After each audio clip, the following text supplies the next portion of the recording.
नमस्कार। हम समाज इंडिया यूट्यूब चैनल की तरफ से मैं राम त्रिपाठी आप सभी का इस परिचर्चा में भाग लेने के लिए स्वागत करता हूं। ये जो सीन दिखाया जा रहा है इसी साल 28 जून 2024 का है। घर से लेकर सड़क तक पानी ही पानी 8 से 10 घंटे तक भरा रहा। ये पानी है 114 बड़े और सबसे बड़े नालों का। उस दिन बेशक 228.1 मिलीमीटर बरसात का पानी हुआ, जो 88 साल में अब तक का सबसे ज़्यादा माना जाता है। लेकिन पानी की निकासी का कोई रास्ता, बरसाती पानी की निकासी का कोई रास्ता उन नालों से, उन सीवेज सिस्टम से नहीं मिल पाया।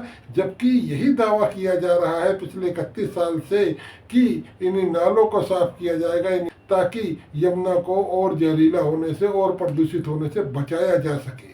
हम समाज इंडिया यूट्यूब चैनल आज इसी विषय पर आपसे परिचर्चा करेगा, जानकारी देगा, सरकारी तथ्यों के आधार पर हकीकत दिखाएगा कि वाकई यमुना को प्रदूषण से मुक्त करने के लिए कितनी सच्चाई है, कितनी हकीकत है।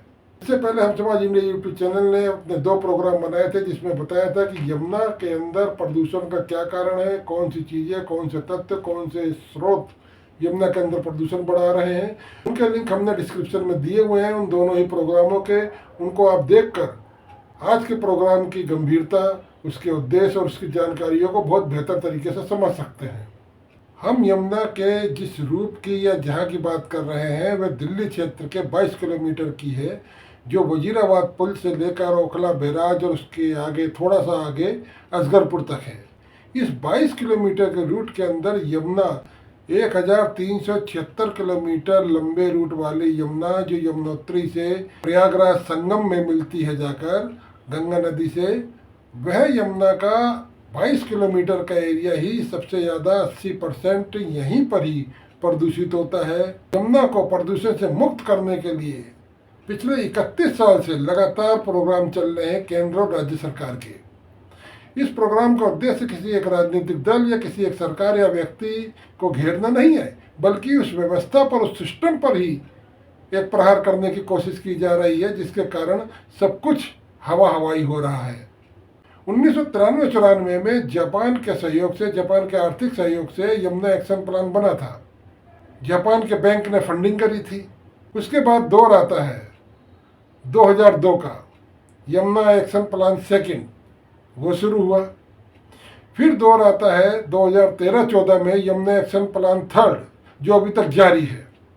हम इन्हीं की क्रमशः आपको जानकारी देंगे और इसके अलावा 10 परियोजनाएं और दिल्ली के जो बड़े नाले हैं उनमें एसटीपी लगाने की योजनाएं, उनका क्या हुआ, क्या हो रहा है उनका। तो ये प्रोग्राम वीडियो आखिर तक देखिए ताकि आपको सूरत हाल मालूम हो सके कि यमुना को कितना मुक्त किया जा रहा है प्रदूषण से, या लापरवाही के कारण प्रदूषण और बढ़ रहा है। फिलहाल अभी तक की स्थिति यह है कि यमुना के अंदर जलीय जीव पैदा ही नहीं हो रहे। एक बहुत बड़े भाग के अंदर 22 किलोमीटर के, मैं पूरे 22 किलोमीटर की बात नहीं कह रहा, लेकिन 22 किलोमीटर के अंदर करीब करीब 80 से 90% एरिया ऐसा है, इतना प्रदूषित है कि वहाँ पर जलीय जीव, मछली वगैरह पैदा ही नहीं हो रहे।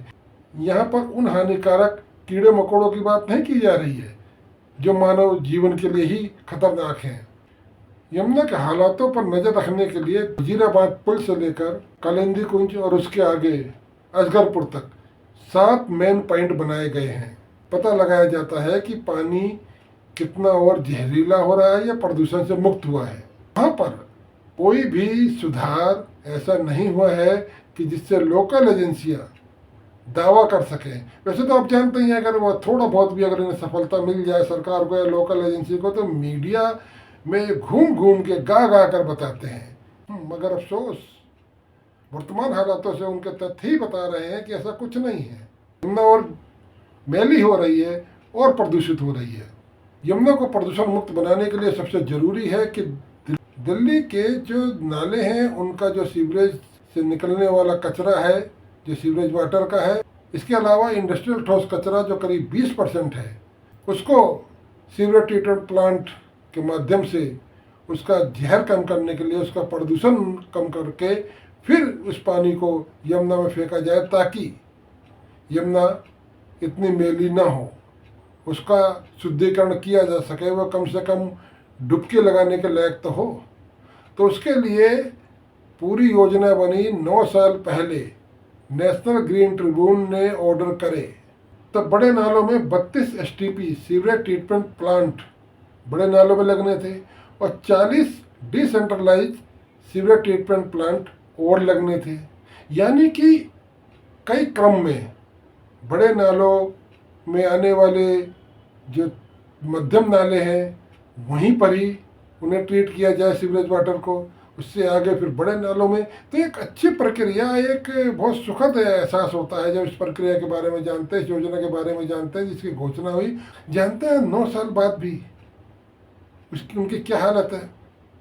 9 साल बाद उन 32 में से सिर्फ और सिर्फ 17 ही स्थापित हो पाए हैं, यानी 17 एसटीपी प्लांट ही स्थापित हो पाए हैं। 15 के बारे में तो कोई खैरो खबर नहीं है कि वो कब बनना शुरू होंगे, कब उनका काम होगा, कब लगेंगे। अंदाज़ा लगाइए कि काम की स्पीड। और जो 40 डिसेंट्रलाइज्ड सीवरेज ट्रीटमेंट प्लांट लगने थे वो तो कहीं है ही नहीं, उनमें से किसी एक में भी काम नहीं हुआ। इसके अलावा 114 बड़े और सबसे बड़े नाले और 22 आउटफॉल पॉइंट हैं जिन्हें ट्रैप करने की ज़रूरत बताई गई। उन पर भी कोई ऐसा काम नहीं हुआ जिसके बारे में बताया जा सके कि यह योजना इसी साल पूरी हो जाएगी। इस साल का इसलिए कहा जा रहा है क्योंकि किसी और ने नहीं, दिल्ली के मुख्यमंत्री अरविंद केजरीवाल ने नवंबर 2021 को बाकायदा प्रेस में बयान जारी करा था, प्रेस कॉन्फ्रेंस करके ये दावा किया था कि अगले विधानसभा चुनाव उस समय 2020 में हुए थे। तो फिर आया अगले विधानसभा चुनाव कि अगले विधानसभा चुनाव 2025 के अंदर यमुना को हम प्रदूषण से मुक्त कर देंगे और उन्होंने वादा किया था कि वे डुबकी लगाएंगे। चलिए आइए पढ़ते हैं उनके बयान को ताकि कोई बहम ना रहे या कोई आरोप प्रत्यारोप की बात ना है। उन्होंने जो मीडिया को बयान दिया था वो ये है, सुनिए। उन्होंने कहा था, मैंने इस चुनाव में वादा किया कि अगले चुनाव तक हम यमुना को साफ कर देंगे। अगले चुनाव से पहले मैं आप सबके साथ यमुना में डुबकी लगाऊंगा। मैं जो कहता हूँ जुबान का पक्का हूँ। अगले चुनाव से पहले यमुना जरूर साफ करेंगे। उस समय एक मुख्यमंत्री के मुंह से दावे के साथ ये बात सुनकर जनता को राहत मिली होगी कि चलिए कोई तो है रहनुमा, कोई तो समझा। वरना यहाँ पिछले 25 साल, उस समय 25 साल हो गए थे यमुना एक्शन प्लान को, कुछ नहीं हो पा रहा था। लेकिन हकीकत अभी आपको बताई गई कि सीवरेज ट्रीटमेंट प्लांट और उससे जुड़े कार्यों का क्या हाल है, किस गति से चल रहे हैं। ठीक इसी कारण है कि एनजीटी ने अपने पिछले हफ्ते यानी कि सितंबर के दूसरे हफ्ते के अंदर अपने एक मामले की सुनवाई के अंदर कहा कि किसी हालत में नहीं लगता है कि 2025 तक भी यमुना प्रदूषण से मुक्त होने की जो योजना है वो पूरी हो जाएगी, वो इम्प्लीमेंट हो जाएगी।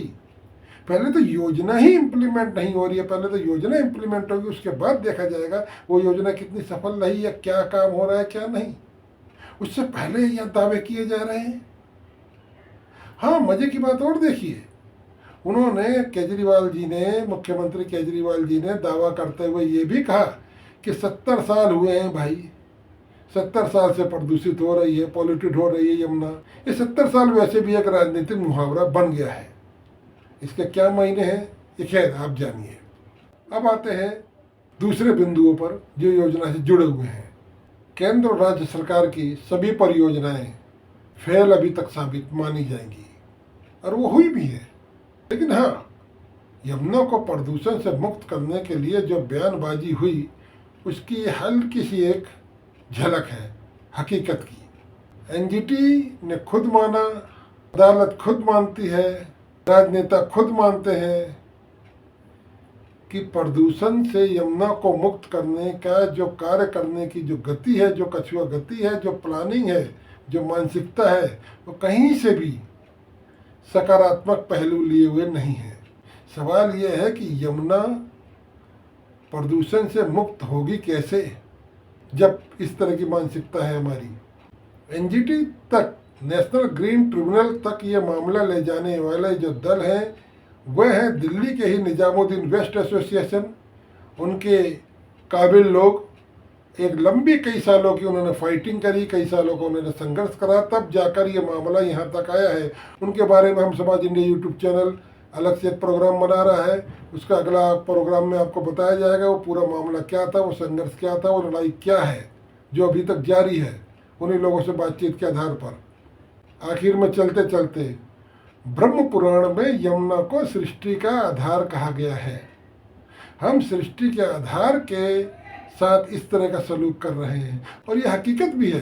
दिल्ली को 90% से अधिक जो पीने का पानी मिलता है वो इसी यमुना का ट्रीटेड वाटर है और उसके साथ हम व्यवहार कैसा कर रहे हैं।